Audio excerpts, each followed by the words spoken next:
Hello everyone, welcome to Education in the 21st Century, and we're going to be looking at the first assessment task. Apologies, I've had to cancel the scheduled online meeting for tomorrow. It was out of my control, so instead I've done this video to work through the different aspects of the task. First, a little bit of housekeeping about assessments. If for any reason you find that you won't be able to meet the deadline for this assessment, then you need to apply for an extension. All the information about applying for extensions is in the subject outline. There's the format that you have to use, which is an email outlining the reasons. And there's also an explanation of the valid reasons for applying for extension, so please check that. If you do need to apply for an extension, please let me know as far in advance as you possibly can. Of course, if you fall sick and you're not able to complete it closer to the submission date, then that's unavoidable. If you do fall sick and you go to the doctor, please pop in the doctor's certificate to support your request. I can grant extensions up to 7 days. If you need any longer, then you'll have to apply for a special consideration, and that needs to go to other people for granting. Yeah, so let me know well in advance if you possibly can. Okay, so the first assessment is an essay, and it's worth 50%. It's due on the 6th of April. It's a 2,000-word essay, and it's based very, very much on learning theories and relating current learning theory to emerging trends in the educational context. There is a task deconstruction given on the LMS, and we'll work through that today as well. I can't stress strongly enough the importance of your blog contributions for this particular task. Part of the rubric, which we'll look at later, is about professional dialogue, and this relates to your activity on the blog. You are required to use academic literature. I'm sure you're familiar with Google Scholar, and if you haven't already linked your Google Scholar to the CSU library, please do that. When you go into Google Scholar, there's a settings button. If you click on the settings button and there are library links, just make sure you've got Charles Sturt Library in there. And then any article that you find on Google Scholar that is in the CSU library database, then there'll be a link to go straight to that. Sometimes when you search on Google Scholar, you come up with an article, but to actually access it, you have to pay. But if it's held in the CSU library, that link will take you straight there and you won't have to pay. Take note of the presentation requirements. Grammarly is a website that you can access for free, and you can install Grammarly on your computer, and it will do a grammar and punctuation and spelling check for you.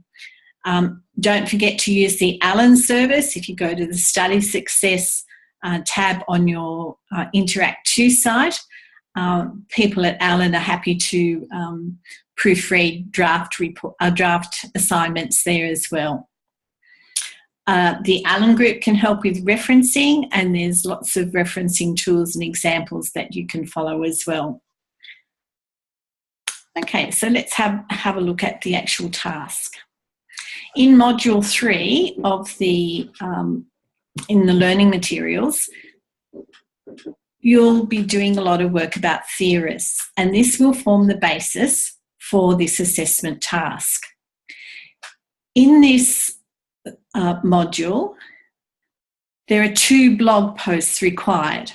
The first one is about 2 learning theories where you just need to summarise the main features and comment on their appropriateness for our situation today. Some of them are quite old, others have been developed relatively recently. Once you've done your blog for that, you need to read others and comment on others. The second blog post for this module refers to one about a learning theory related to technology use. Once again, summarise the main features and comment on the appropriateness.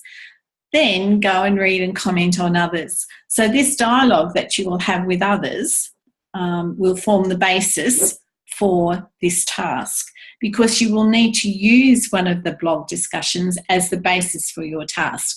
Now, this may be your own blog, which people have commented on and you've developed, or it may be someone else's blog that you want to use as the basis for your discussion. Both are acceptable. I'm thinking that most people will use their own blog, but that's, as I said, you can use someone else's blog. So this essay requires you to critically look at the theory that you've chosen. So you look at other people's ideas, you look at a situation from different viewpoints to consider whether it is a valid theory or not in today's context. So you're going to use academic literature to support your ideas. And just a note on academic literature, it's not a blog post that's put up by Susie Smith, who may or may not be an educational expert, is not really what we regard as academic literature. You really need to go to the library, to Google Scholar to get articles that have been published after being refereed to check the accuracy and validity of the data in there. So you're going to be using academic literature to support your discussion around the theory that you've chosen. On reading your blogs, on reading the blogs of others, especially about the theorists that you're talking about, you might pick up key points from what other people have said about the theory you're using, and you can look at whether it's a valid argument that they've made or not a valid argument, always using literature to support your opinion. And of course, we're looking at education in the 21st century, so we're looking at the current and future, projected future for education. And you can either restrict your discussion just to the Australian context, or you can do it to global context, or you can do both. Many people ask about the presentation of the assignment. You'll need to, this is all in the assessment information, but I'll quickly go over it anyway for you. You need to have a cover page with your name and student number, the name of the assessment task, and please put the word count on that cover page. On each subsequent page, you need to have a footer with the page numbers and also your student number. The word limit is 2,000.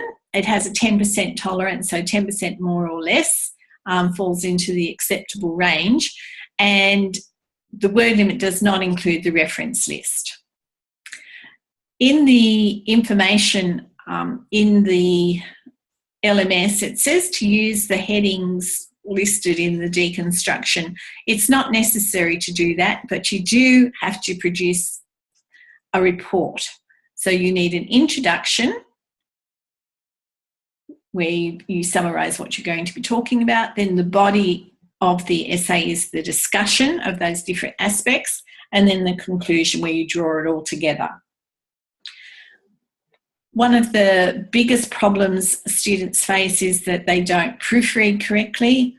I've already spoken about Alan, who will do that for you, and Grammarly, which is something that you can have on your computer. Grammarly is particularly useful for students who have English as their second language, because it can help you sort out fairly basic issues that you might be having. Use Alan because they're a service, they're really willing and want to help you with the proofreading. There's a few other specifications, a 12-point font space and a half, double spacing between paragraphs, and left justification, and 2.5 centimetre margins. That just gives space for comments in the marking. APA 6 referencing, there's the referencing tool and lots of information on the student success site connected with Alan about referencing, and the Alan people will also help you with referencing if you need that. There are 4 components to the rubric if you have a look at that. There's educational theory, which is all about the knowledge. Do you have a deep understanding of the theory that you're talking about? The theoretical components of learning, so this is the critique part where you're looking at different parts of that theory. The professional dialogue, that's the active blog participation that I'll be looking for there. And the 4th area in the rubric is academic standards, so that's professional language. Is it well structured? Have you referenced correctly? Have you kept to the word limit? If you have further clarifications for this task, please post any question on the discussions, or you can email me direct. If you prefer to have a conversation with me, I'm happy to do that.